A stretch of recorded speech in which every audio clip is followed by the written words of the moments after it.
Selamat pagi, Shalom, Assalamualaikum. Dibilang selamat pagi, nggak ada yang nyaut. Shalom, nggak ada yang nyaut. Assalamualaikum, pada nyaut semuanya. Apa kabar Bapak Ibu Saudara yang terkasih? Baik-baik semua? Luar biasa. Oke. Terima kasih buat kepercayaan yang diberi oleh para pemimpin di tempat ini untuk mengundang saya sharing firman Tuhan hari ini. Ya, terima kasih buat kepercayaannya untuk bisa ada lagi di tempat yang ngangenin ini ya. Dan saya bersyukur bisa berjumpa dengan saudara. Selamat Paskah semuanya.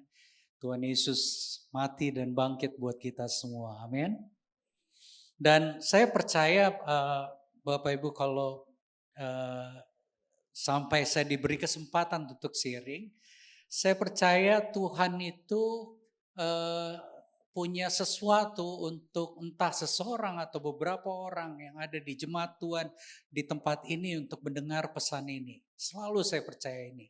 Saya percaya setiap kesempatan untuk memberitakan kasih karunia-Nya itu berarti ada seseorang atau ada sesuatu yang sedang terjadi yang saudara alami untuk mendengar pesan Tuhan yang akan kita dengar sama-sama ini. Saya beri judul sharing saya hari ini Agent of Grace. Saya pakai kaosnya ini. Keren ya. Yang buat saya diberkati sama ini yang jual di depan. Namanya apa sih? Ya, pokoknya di depan ya. Saya dikasih kaosnya Agent of Grace. Konon katanya promo khusus hari ini ya. Kalau saudara pulang dari sini beli kaos di situ, beli 3 dikasih 1.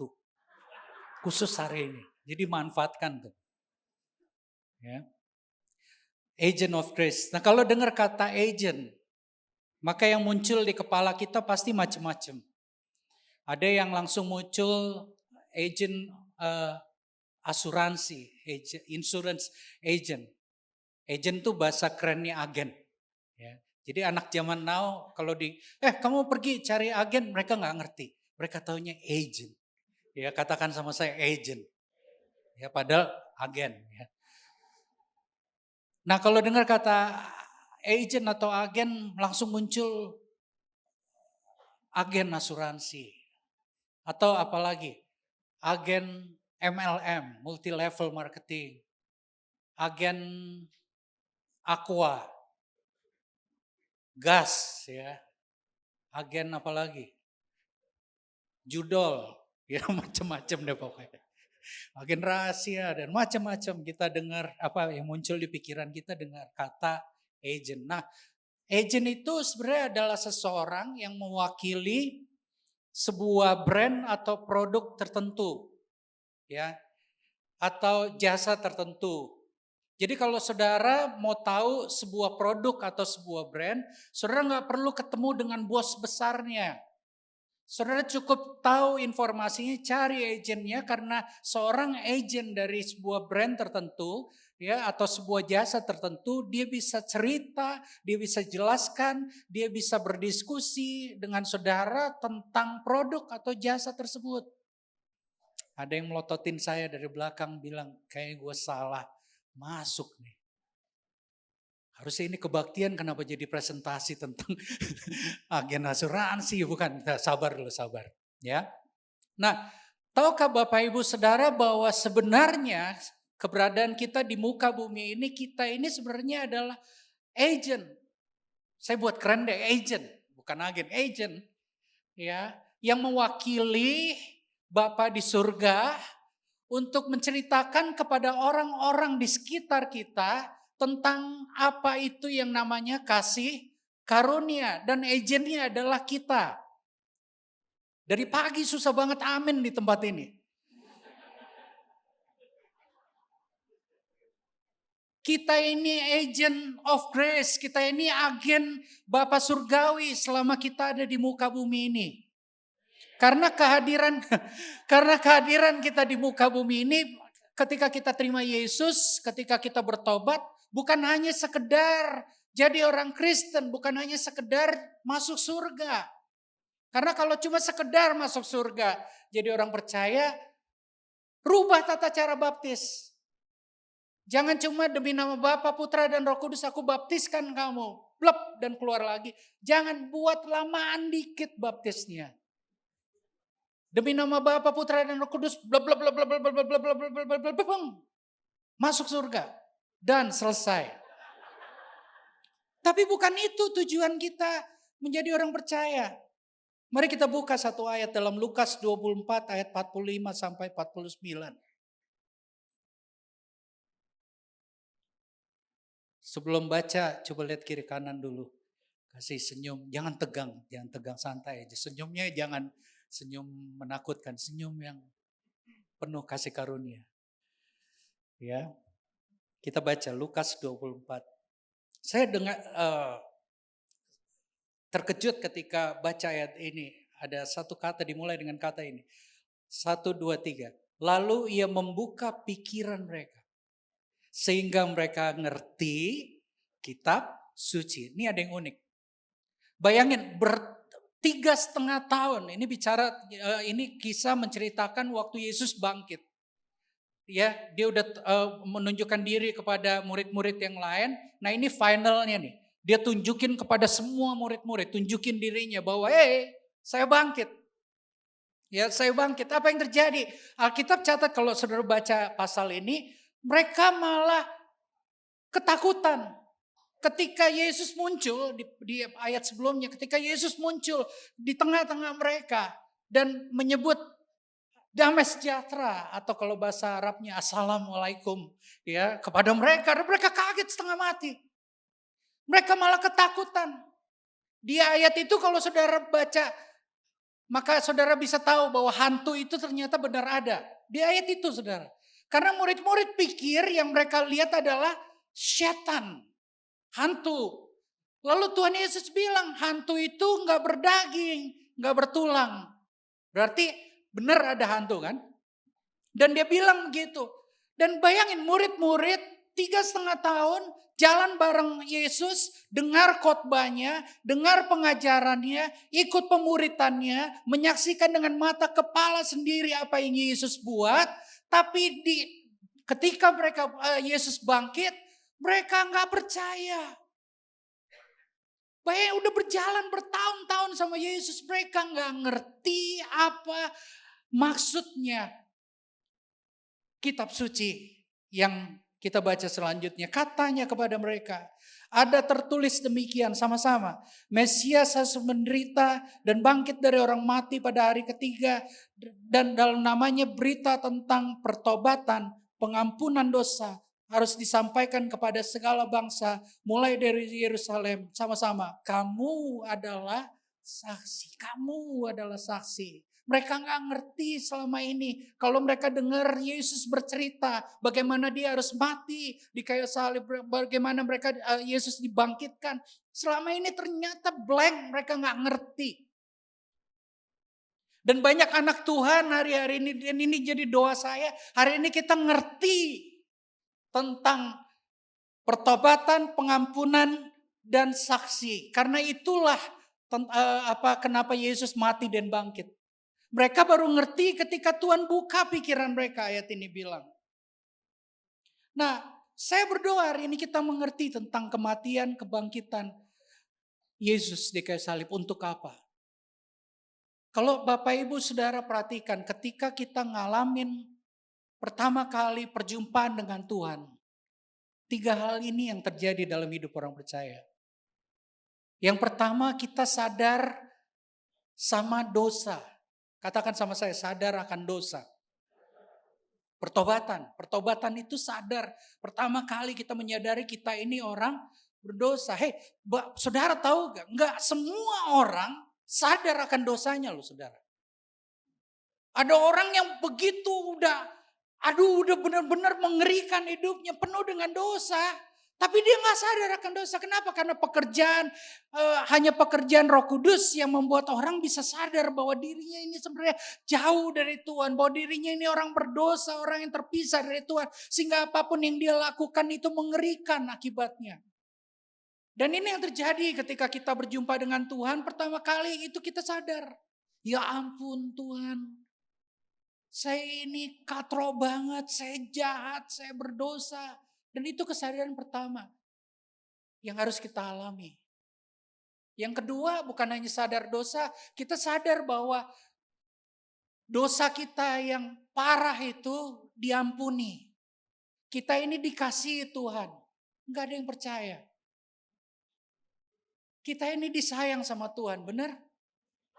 Kita diampuni, kita dikasih. Walaupun saya bekas pecandu obat, saya diampuni total, saya dicintai penuh tanpa syarat. Itu kesadaran kedua sebagai orang percaya. Dan yang terakhir, kesadaran bahwa kita ini mau dipakai Tuhan jadi alatnya. Atau ayat yang tadi kita baca, Tuhan panggil kita menjadi saksi. Saksi tentang apa?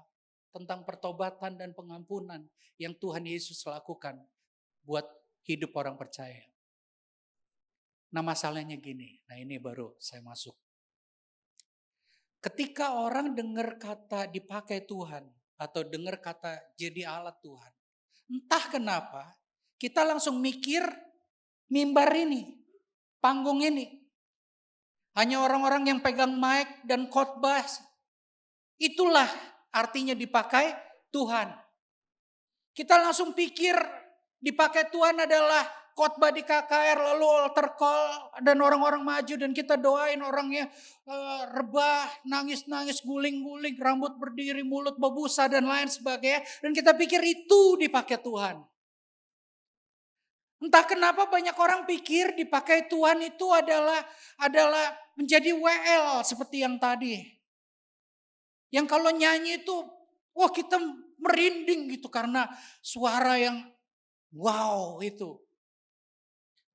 Dan kita pikir dipakai Tuhan itu terbatas sama mimbar ini, terbatas sama gedung ini, terbatas sama ruangan ini, terbatas pada hari tertentu di hari Minggu, terbatas pada retret, terbatas pada apalagi SPK dan lain sebagainya. Kita batasin kata dipakai Tuhan hanya sesempit itu.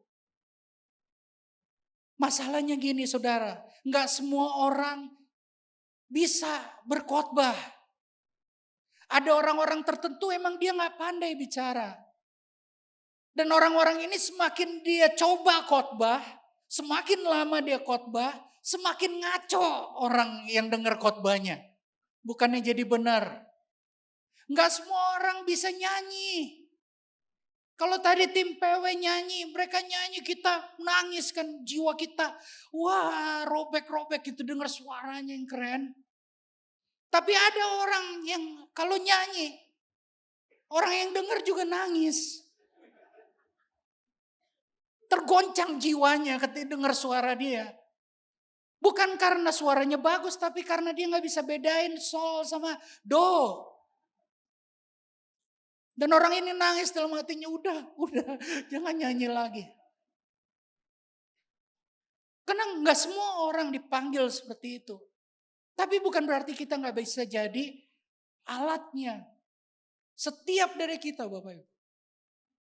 Coba lihat kiri kanannya, setiap dari kita bisa dipakai Tuhan untuk nyatakan kasih karunia-Nya. Saudara, percaya atau enggak percaya, siap atau enggak siap, ketika saudara memutuskan jadi orang percaya, saudara enggak bisa lari dari ini. Dari hidup kita ada sesuatu yang muncul dari dalam. Ada kasih karunia. Walaupun saudara mungkin merasa saya masih katro begini, saudara nggak bisa lari kalau saudara lahir baru. Saudara orang bisa baca saudara dari hidup saudara bahwa saudara ini ada sesuatu yang berbeda dalam hidupnya. Kenapa? Karena ada Kristus yang hidup dalam kita. Yang amin cuma 3 orang.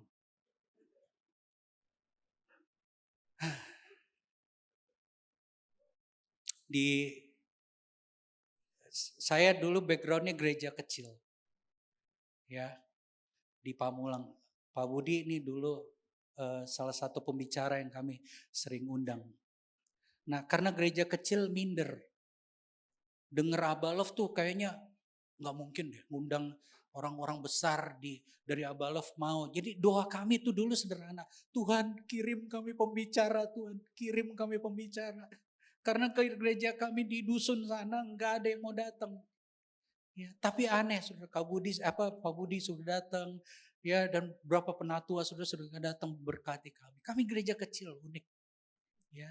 Dan kami berdoa dari gereja kecil ini supaya Tuhan pakai kami jadi alatmu. Sederhana, nggak usah ngomong bangsa-bangsa, nggak usah ngomong dunia, sekitar kami di tempat yang kecil ini, supaya kami jadi berkat di situ.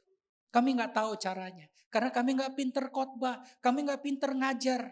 Ya tim musiknya juga, waduh katrok banget di gereja kecil dulu.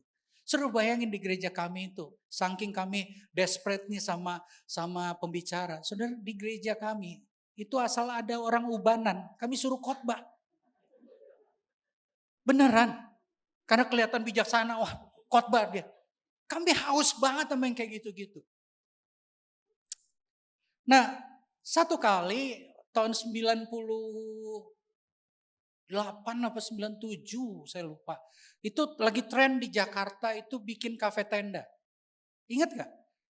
Di mana-mana bikin kafe tenda. Di Gading dulu ada tuh di apartemen tuh. Tenda semuanya. Dan saya kenal ada berapa dari saudara pemiliknya. Mungkin ada buka sempat. Nah, saya juga buka di situ. Kami buka kafe tenda di Pamulang. Bukan berarti karena yang buka orang Kristen terus kafe tenda jadi sangat Kristen gitu. Kami kasih tanda salib gede ya, kasih goreng ayamnya pakai minyak urapan atau lain sebagainya. Enggak, bener deh. Bener-bener kafe tenda biasa. Ya, namanya juga bukan Matius, Markus, Lukas, Yahya. Bener-bener kafe biasa tenda. Tapi yang bikin beda adalah yang jagain adalah anak-anak Tuhan di situ. Nah, satu kali kami kedatangan pengamen. Datang ke kafe tenda kami ngamen. Dan yang ngamen ini banci. Waria. Nggak tahu ya waria apa itu waria? Di Kelapa Gading udah nggak ada. Ada nggak? Waria. Yang ini saya kasih waria level 5 ini. Karena udah persis banget wanita. Ya persis banget, persis. Kalau lihat betisnya baru kita tahu bahwa itu KW super. Nah dia ngamen di kafe kami satu kali. Dan dia pakai alat musik yang sekarang kita udah kayaknya anak zaman now nggak tahu. Ya tahu, pemusik tahu gak? Namanya bass betot. Cuma 3 nada, tapi bisa nyanyi lagu apa aja. Dung tat dung tat dung cuma itu doang. Tapi dia bisa nyanyi lagu apa aja, jago banget. Ya, dan dia ngamen di situ. Nah, kami berpikir gimana caranya supaya ini nggak mengganggu konsumen yang datang. Kami panggil dia. Bingung sih panggilannya apa, saya juga bingung mau panggil Mas kok saya merasa berdosa, mau panggil takut ditimpuk juga gitu ya. Jadi kami apa aja ngobrol dan kami bilang sama dia, kamu boleh ngamen di sini. Boleh, kamu ngamen deh tiap malam, kamu boleh perform di sini. Kalau bisa yang terbaik, ya kamu boleh. Tapi jangan minta uang sama pelanggan. Lalu dia jawab dengan gaya banci tentunya. Saya nggak bisa maaf. Tapi kira-kira begini. Kan gue cari makan di sini katanya. Terus gimana dong saya makan? Ih, gitu kan gayanya gitu. Nah, lalu kami bilang, kamu jangan minta tapi kamu boleh makan di tempat ini free. Bahkan kamu boleh bungkus bawa pulang. Itu aja syaratnya. Deal, deal. Akhirnya jadilah. Dia jadi band tunggal di kafe tenda kami. Nah, satu kali, jadi setiap habis perform dia pasti duduk sama kami makan, minum, ngobrol. Setiap malam, hampir setiap malam. Satu kali selesai malam-malam kami udah siap-siap, tiba-tiba dia nanya gini.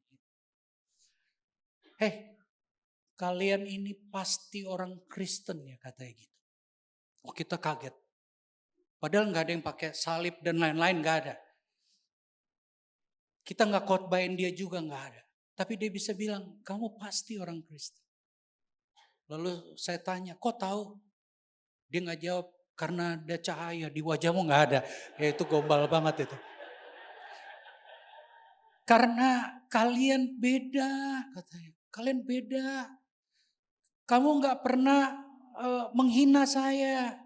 Kamu nggak pernah ngerjain saya. Kalian malah ngobrol sama saya. Kalian anggap saya manusia. Kalian anggap saya teman. Dan saya tahu kalian pasti orang Kristen. Lalu dia tanya lagi, gerejanya di mana? Dia bilang. Dan dengan senang hati kita sebagai anak Tuhan kalau ada orang nanya gereja kan. Oh di sini, di ini kan kita kasih alamat. Di sini kebaktian ini jam segini. Lalu dia kasih pertanyaan selanjutnya. Saya boleh gak datang? Coba jemaat Abalaf kalau ada orang nanya boleh datang gak ke gereja? Jawabnya apa? Boleh. Gak pakai mikir kan? Boleh. Datang. Oh datang dong. Ya di kebaktian kita jam 9. Datang ya. Lalu pertanyaan selanjutnya, nah ini pertanyaan yang bingung jawabnya kita. Dia nanya gini, pakai baju apa?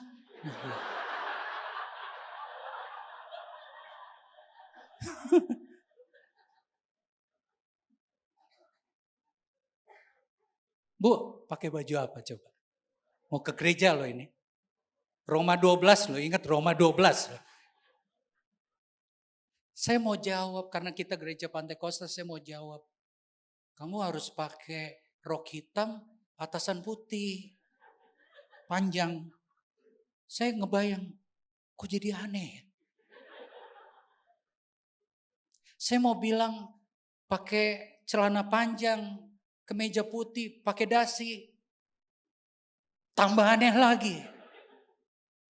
Jadi saya pakai jawaban yang paling gampang yang anak-anak Tuhan selalu keluarkan kalau ditanya pertanyaan yang susah. Terserah. Enggak pakai otak kan? Terserah. Tuhan lihat hati. Ya, itu paling gampang emang. Tapi itu problemnya. Tuhan kita lihat hati. Tim musik enggak lihat hati. Hari Minggu dia datang on time lagi. Malu loh anak Tuhan tuh, ya, ada yang telat ke gereja. Ini waria datang on time.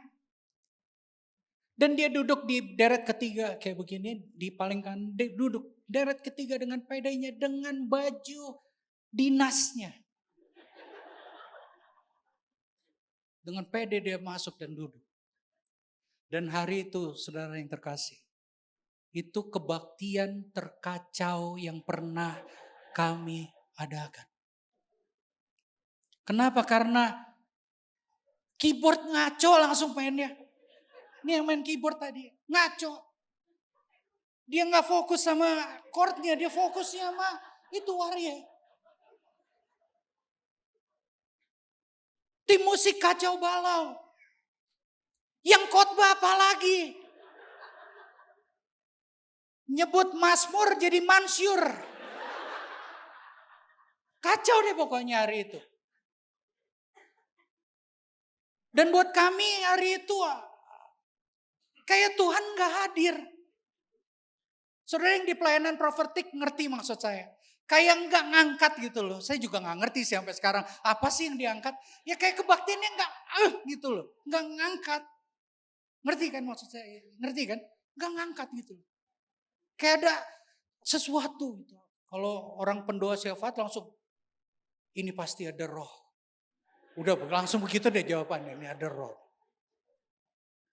Roh najis, udah begitu deh. Kita begitu. Kebaktian itu kacau, hadirat Tuhan kayak gak ada gara-gara ada satu orang berdosa hadir di situ. Kehadiran Tuhan dikalahkan sama kehadiran satu orang waria. Kok kayaknya ada yang salah ya? Halo, kok kayaknya ada yang salah? Tuhan yang maha besar, masa kehadirannya dibikin kacau sama satu orang itu. Jadi di kebaktian yang kacau itu, ketika jemaat pulang kayak hatinya hampa gitu, kayak gak dapat apa-apa. Tapi ini waria gak pulang. Dia di tempat duduk yang lain pulang, dia tundukkan kepala. Air matanya gak berhenti menetes, dia nangis. Sampai akhirnya kita samperin, udah pulang. Udah selesai kebaktian. Dia nangis di situ hancur hati. Lalu dia berkata sama kami, ceritakan sama saya tentang Tuhanmu. Dan di tengah kebaktian yang kacau itu, untuk pertama kali dalam hidupnya dia terima dan berjumpa dengan yang namanya kasih karunia.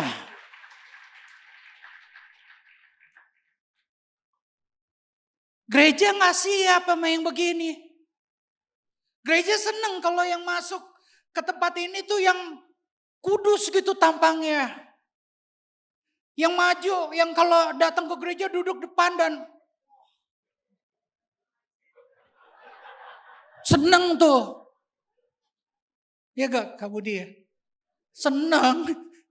Dalam hati kita para pemimpin mungkin dalam hati bilang gini. Aduh puji Tuhan yang datang baik. Beban kita berkurang. Karena dia bisa dipakai untuk jadi PKS langsung. Kita suruh pegang negara lain dia. Kita seneng yang gitu-gitu. Tapi kalau yang datang begini, ya datang ke sini pusing kepala kita itu. Kita gak siap. Padahal Bapak Ibu Saudara yang terkasih, kita tinggal di semua zaman yang mengerikan. Dan kita gak sadar tuh, kita cuma lihat dengan mata penghakiman. Bukan mata kasih karunia, mata penghakiman yang kita lihat. Karena emang makin hari dunia semakin sadis. Kayak gak bisa buat salah dikit langsung jeder. Kemarin ada artis. Ya artis, pindah agama. Wih ngeri banget saudara. Itu isi kontennya penuh dengan wah Yudas berentet gitu. Sadis banget saya bilang. Emang anak Tuhan lebih sadis dari bapaknya. Karena mata yang kita pakai mata penghakiman. Tapi enggak dengan Tuhan saudara yang terkasih. Matius 5 kita baca. Soalnya kayaknya enggak percaya ini. Biar Tuhan sendiri yang buka pikiran kita. Matius 5 ayat 13. Kita baca sama-sama. 1, 2, 3. Kamu adalah garam. Jika garam menjadi tawar, dengan apa lagi ia diasinkan? Tidak ada lagi gunanya selain dibuang dan diinjak orang. Kamu adalah kota yang tidak mungkin tersembunyi.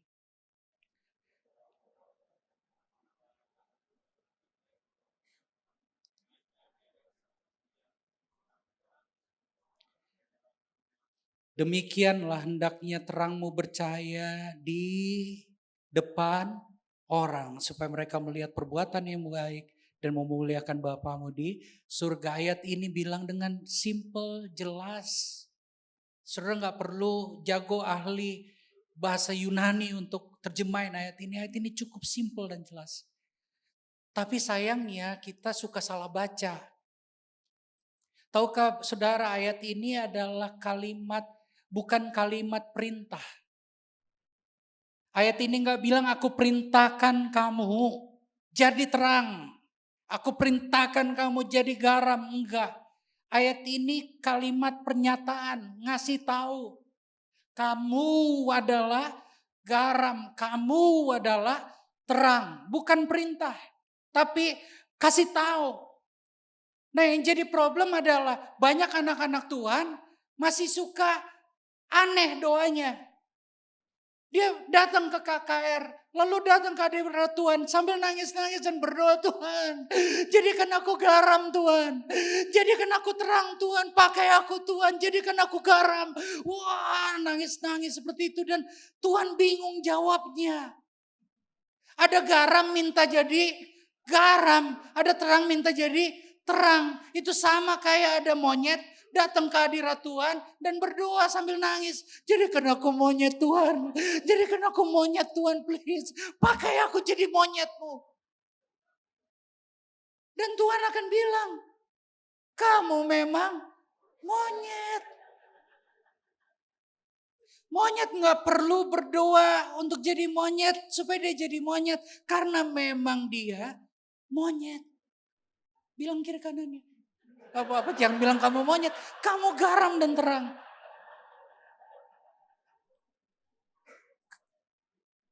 Kamu garam dan terang. Nah, garam dan terang ini unik. Garam itu asin. Ya semua juga tahu kan garam itu asin. Saudara mau beli garam dimanapun pasti asin. Itu makanya dia disebut garam. Walaupun sekarang ada keren kan garam Himalaya. Siapa ibu-ibu yang pernah beli garam Himalaya katanya. Asin. Mungkin ada yang hobinya unik. Suka titip oleh-oleh kalau temennya ke luar negeri.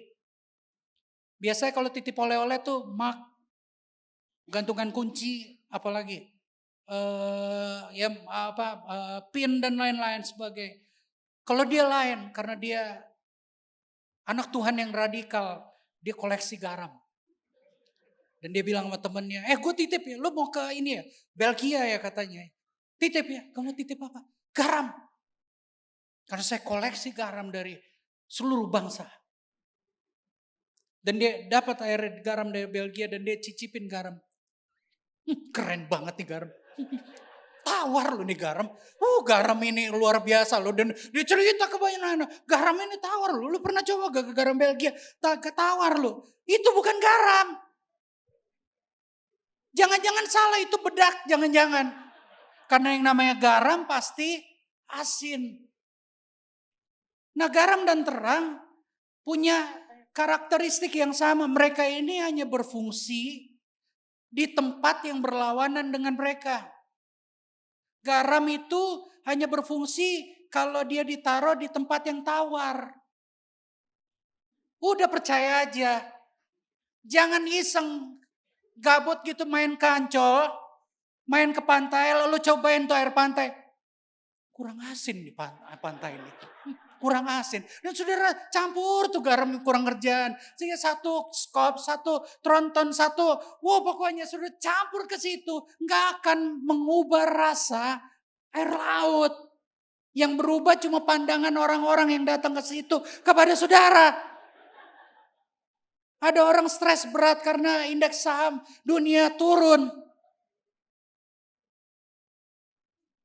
Begitu juga terang.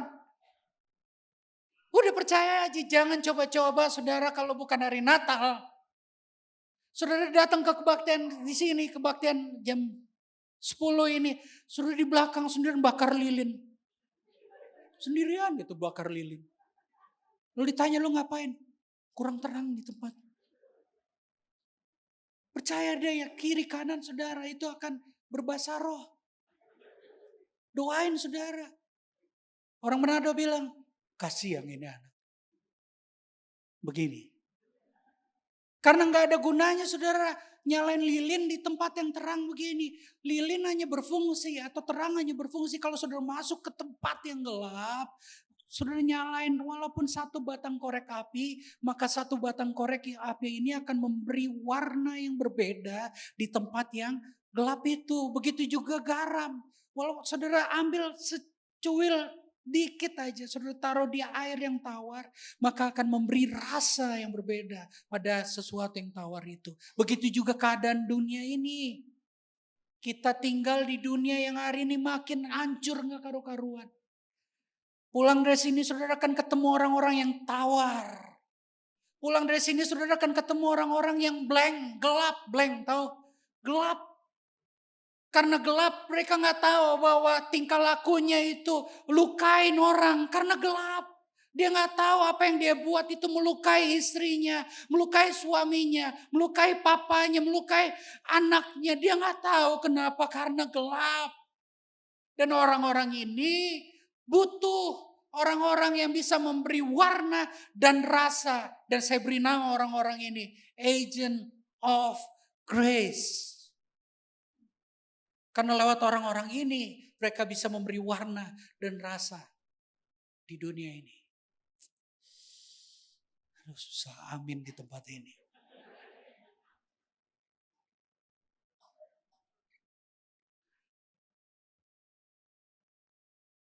Alkitab bilang hari ini semakin susah, Bapak Ibu. Alkitab yang bilang. Nah, hari-hari semakin sukar bukan karena indeks saham turun, bukan karena kebijakan Trump, bukan karena masalah ijazah Pak Jokowi yang sedang dicari-cari itu sama orang-orang itu, bukan karena itu. Alkitab bilang dalam Timotius, pada hari-hari terakhir akan terjadi masa sukar. Kenapa? Karena orang akan semakin mencintai dirinya sendiri. Dan kita tinggal di zaman itu, saudara. Kenapa orang mencintai dirinya sendiri? Karena kebutuhan terbesar dia memang adalah perasaan dikasih. Somebody love me. Itu yang mereka cari. Kehausan, kekosongan itu yang mereka cari.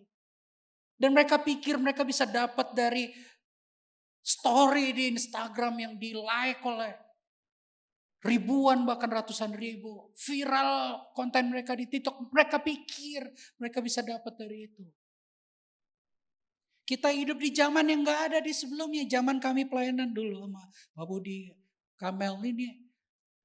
Kita gak ada selfie. Ada, dulu gak ada kan ya? Gak ada. Malah kita malu kalau difoto. Benar loh, orang dulu tuh malu loh difoto. Foto-foto enggak.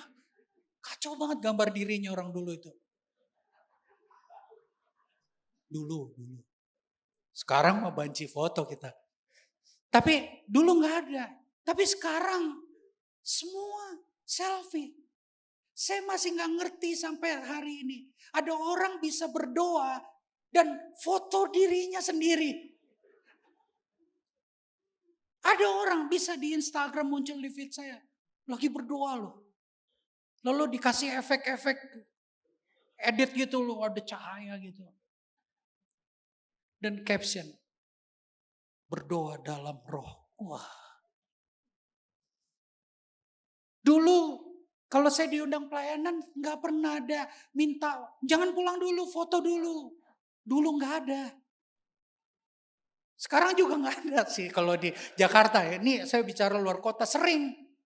Setiap pulang selesai pelayanan biasanya dicegat tuh. Biasanya ibu-ibu yang suka cegat.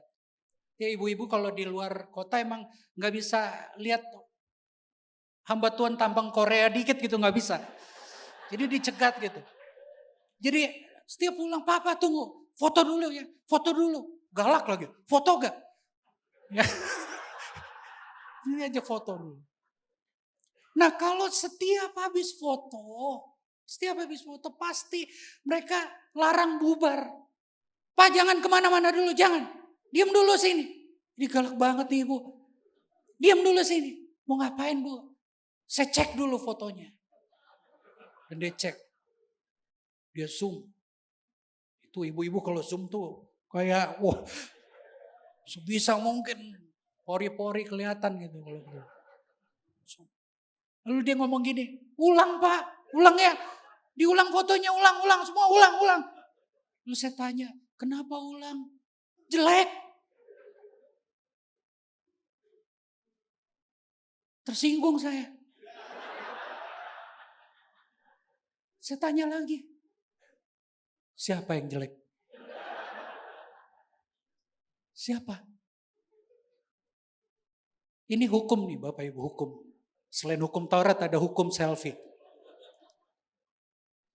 Kalau foto rame-rame, walaupun yang lain kece-kece, tapi yang punya kamera jelek, maka dia akan bilang fotonya jelek. Di sini nggak ada sini mama. Nggak ada yang ngaku maksudnya. Kenapa bisa gitu? Karena it's all about me, ini keadaan air zaman ini. Kita jangan begitu. Kita ini dipanggil untuk membawa kasih karunia kepada orang yang membutuhkan itu. Dan Tuhan bisa pakai kita dengan cara yang unik. Dan hari-hari terakhir ini makin banyak Tuhan pakai orang dengan cara-cara yang gak masuk akal Bapak. Unik caranya, gak lewat khotbah, gak lewat sekedar nyanyi, gak lewat aneh-aneh. Ada orang bisa dijamah Tuhan cuma gara-gara ngelihat orang Kristen senyumin dia. Makanya murah senyum Bapak Ibu. Hei, senyum.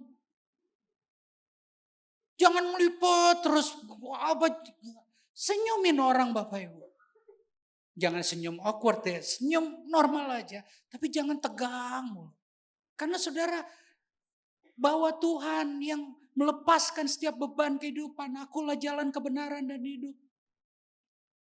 Tuhan yang hidup itu ada dalammu. Senyum. Tuhan bisa pakai dengan cara yang unik. Enggak ada yang percaya sih. Saya tutup dengan cerita ini Bapak Ibu. Di musik bisa siap. Nah ini saya bawa foto. Ini bukan saya di masa depan, bukan. Memang mirip. Ini papa saya, almarhum. Banyak orang bilang, nanti lu tua kayak begitu. Ya iyalah namanya bapak saya. Kalau saya tua mirip Kabili, nah itu baru jadi aneh.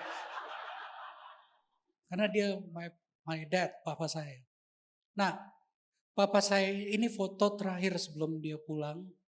Dia foto cerita favorit dia kalau kami ngobrol, cerita dia selalu tanya. Dia selalu ingin tahu cerita tentang Musa. Nabi Musa.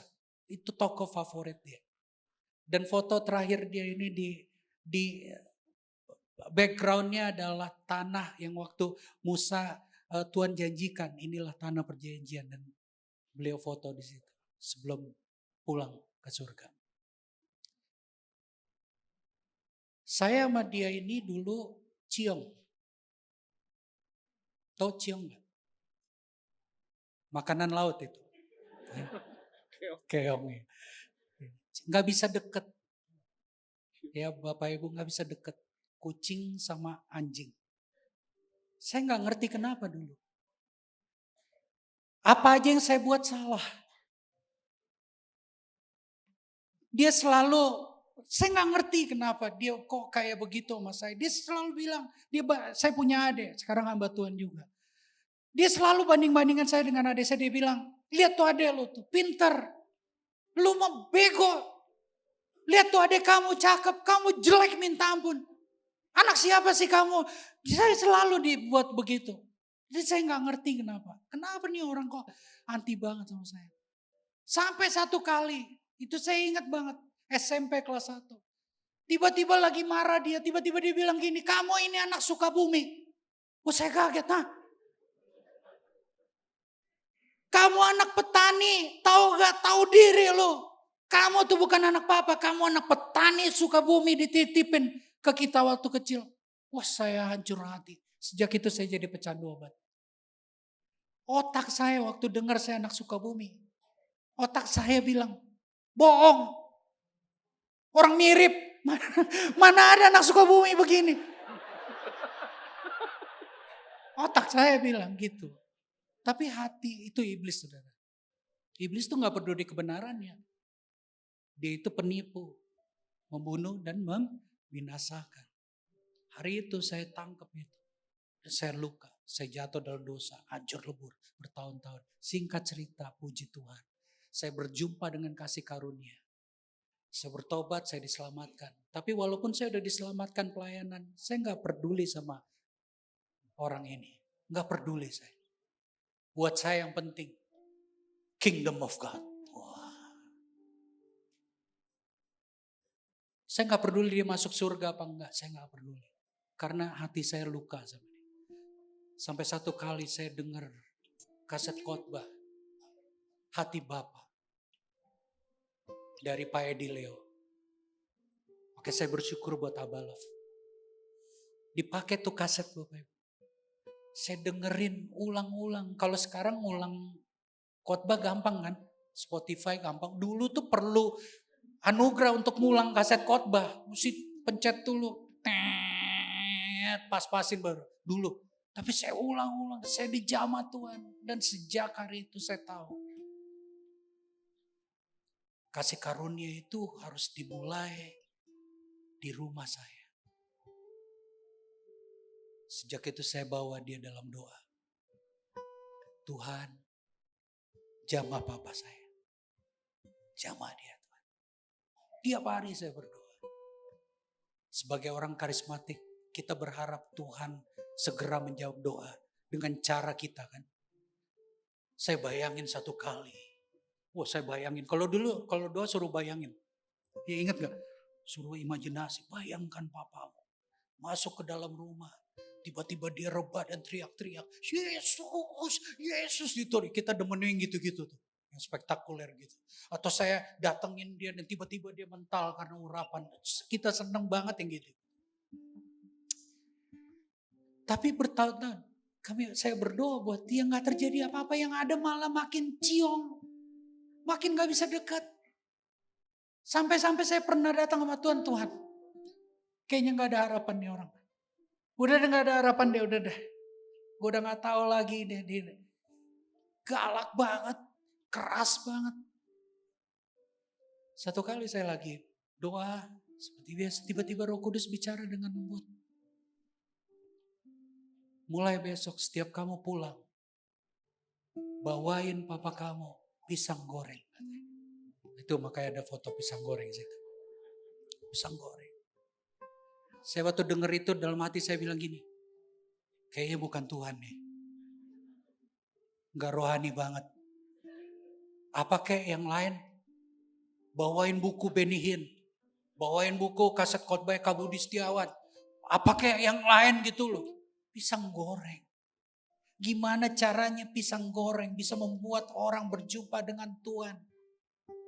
Apakah karena pisang gorengnya dibawa oleh hamba Tuhan dan digoreng dalam minyak urapan. Sehingga setiap orang yang makan, Yesus, Yesus apa gitu, kayak mustahil. Tapi saya taat. Hobi kita sama. Suka nyemil sore-sore. Makan, minum kopi dan pisang goreng. Jadi setiap sore saya bawa pulang. Sore Pak, pisang goreng. Tiap hari. Pisang goreng. Sore Pak, pisang goreng. Kolesterol naik. Ya. Pisang goreng. Tiap hari. Om, bapak-bapak ya, om-om yang senior di sini, saya mau tanya, jawab jujur. Kalau punya anak, setiap hari bawa oleh-oleh buat kamu jawab apa? Bilang apa? Sia-sia. Terima kasih. Benar ya?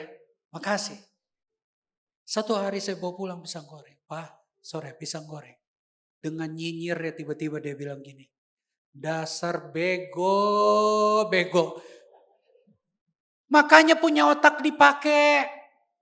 Mama kamu bisa bikin pisang goreng, ngapain lu buat repot-repot beliin, buang-buang duit pisang goreng. Otak lu rusak karena obat, dasar bego. Waduh itu saya sakit hati banget denger. Dalam hati saya bilang, dibawain pisang goreng malah dimaki-maki. Besok gue bawa bom lu.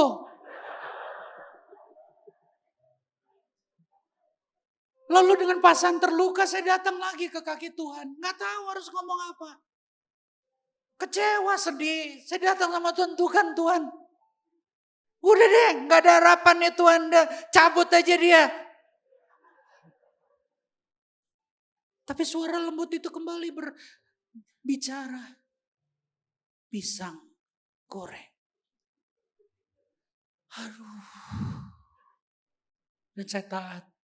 Besoknya saya bawa pulang pisang goreng. Sore Pak, pisang goreng. Tapi saya kabur langsung.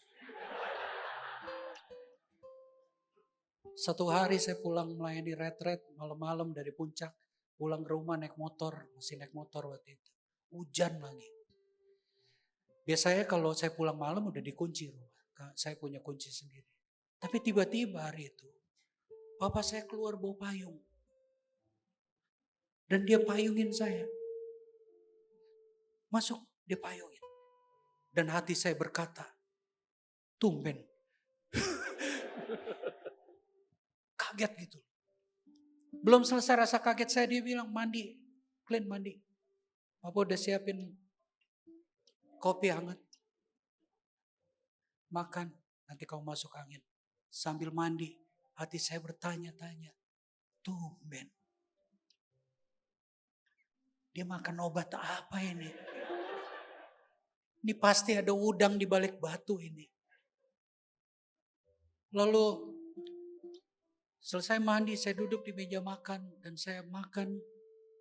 Papa saya nggak ngomong apa-apa, dia cuma duduk di depan saya dan ngeliatin saya lagi makan. Nggak ngomong apa-apa, dia liatin loh. Bapak Ibu pernah nggak lagi makan diliatin orang? Pernah nggak? Nanti coba pulang aja, ada orang makan duduk depannya. Gak usah ngomong apa-apa, liatin aja. Gak enak. Sama waktu itu saya gak enak. Lalu saya tanya dia, Papa kenapa? Kenapa sih? Kok ngeliatin kayak gitu? Tiba-tiba Bapak Ibu lihat fotonya. Orangnya keras gitu. Tiba-tiba dia nangis, tetesin air mata. Dia nangis. Wah saya syok banget. Papa kenapa? Mama di mana? Mama di mana? Saya udah curiga yang enggak. Mama di mana? Lalu dia bilang gini, Papa jahat sama kamu. Papa bilang kamu anak angkat. Papa pernah anggap kamu bukan anak lagi. Papa kalau hajar kamu sadis. Papa pernah usir kamu. Papa sering maki-maki kamu. Papa jahat sama kamu. Tapi kenapa kamu tiap hari bawain Papa oleh-oleh pisang goreng? Kenapa? Dan hari itu kutuk ciong-ciong itu patah Bapak Ibu. Nggak ada lagi ciong-ciongan. Nggak ada khotbah. Nggak ada urapan. Nggak ada tengking-menengking. Nggak ada. Hari itu breakthrough. Saya bisa cerita sama dia seperti teman. Seperti anak kecil yang pulang sekolah dan cerita apa yang terjadi dalam hidupnya. Dan saya bisa cerita sama papa saya. Papa tahu kan saya pecandu obat. Satu kali saya berjumpa dengan Tuhan. Saya dijamah Tuhan loh Pak. Dia ngubah saya dan sampai hari ini saya nggak ngobat lagi. Dan saya bercerita tentang Tuhan Yesus, kebaikannya, cintanya, kasih karunia-Nya. Dan itu cukup hari itu membuat dia terima Yesus sebagai Tuhan dan Juru Selamat itu pertama kali dalam hidupnya. Dia berjumpa dengan kasih karunia. Bukan lewat khotbah, bukan lewat acara yang spektakuler.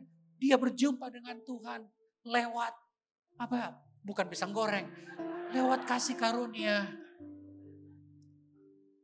Dengan cara yang unik. Kalau Bapak Ibu hari ini dengar kata terhilang, apa yang muncul di hati dan pikiranmu? Siapa yang muncul? Mungkin itu anakmu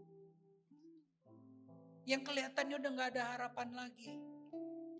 Mungkin itu istrimu, mungkin itu suamimu yang gak ada harapan lagi. Terhilang. Mungkin itu sahabat baikmu yang dulu melayani sama-sama kamu pada zaman kuliah dulu. Gak ada harapan lagi. Keluarganya udah hancur lebur. Dengar baik-baik saudara yang terkasih. Jangan lihat mereka dengan mata penghakiman. Karena penghakiman itu hak yang tidak diberi. Tuhan kepada kita enggak. Kita enggak berhak untuk hakimi. Karena penghakiman kita enggak adil. Yohanes bilang dalam kitab Yohanes, penghakiman itu diserahkan kepada Tuhan Yesus. Kenapa? Karena penghakimanku adil kata Tuhan.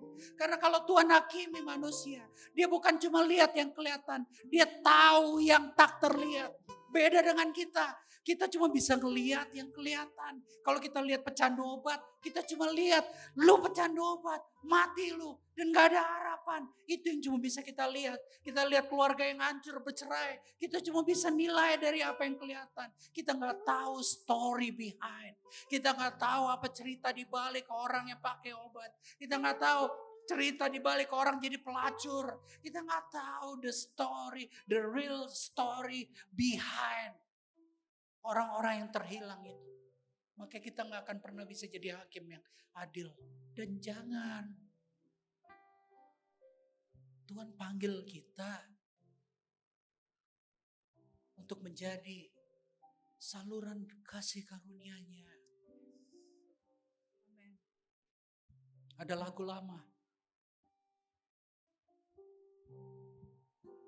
Lagu ini tentang isi hati Tuhan. Dan saya mau saudara renungkan sama-sama. Lagunya bilang begini. Tiap hari ku temukan mereka yang terhilang, hidup yang tak menentu,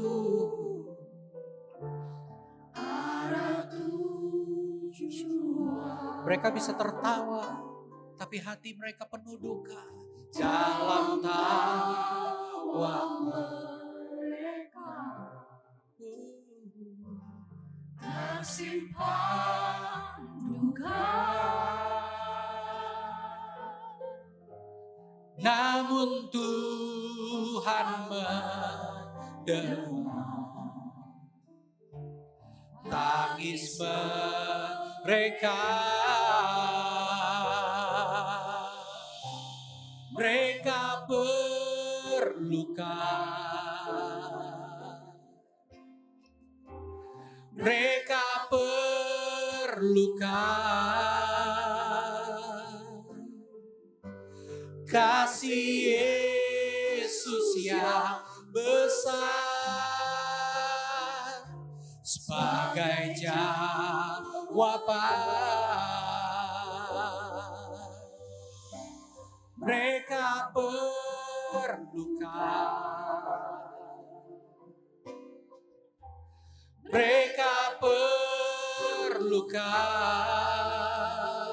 Oh, tidakkah kau sadari Dia kasih yang sejati?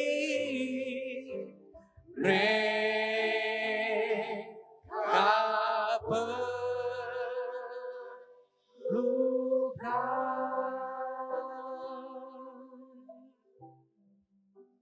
Siapa yang muncul di hatimu, Bapak Ibu, ketika engkau dengar kata terhilang?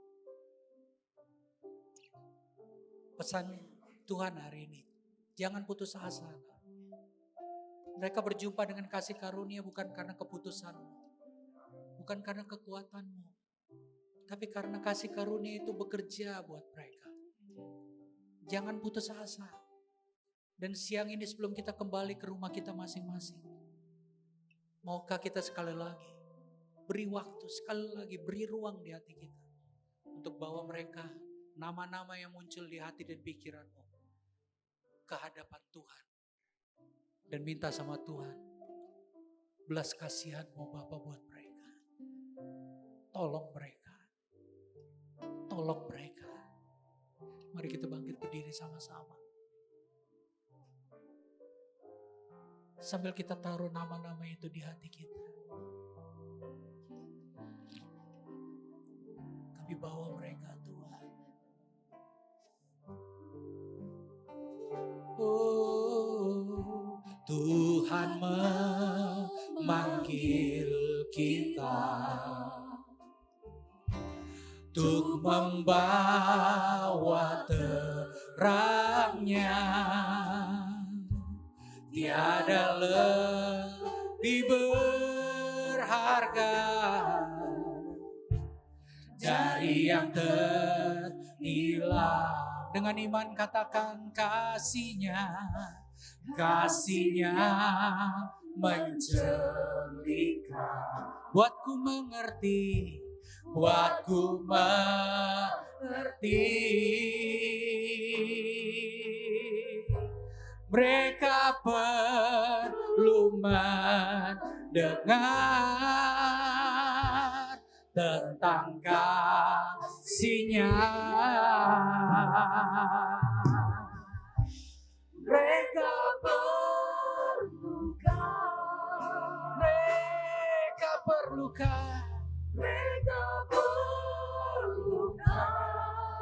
kasih Yesus yang besar, Tuhan sebagai jawaban mereka perlukan.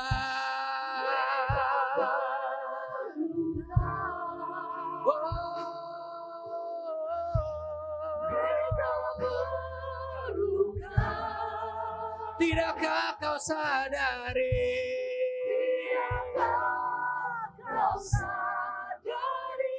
Dia kasih yang sejati.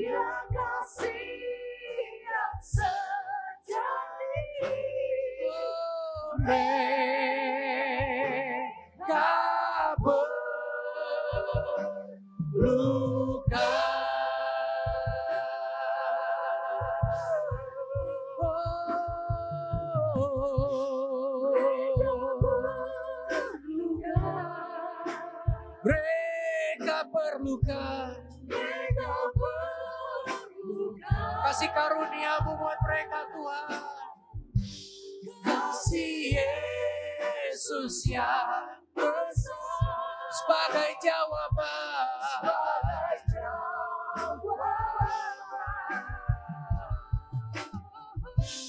Mereka perlukan.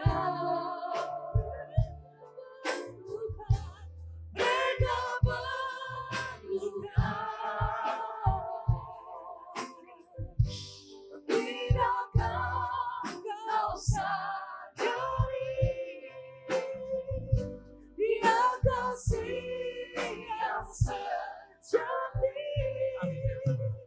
Mereka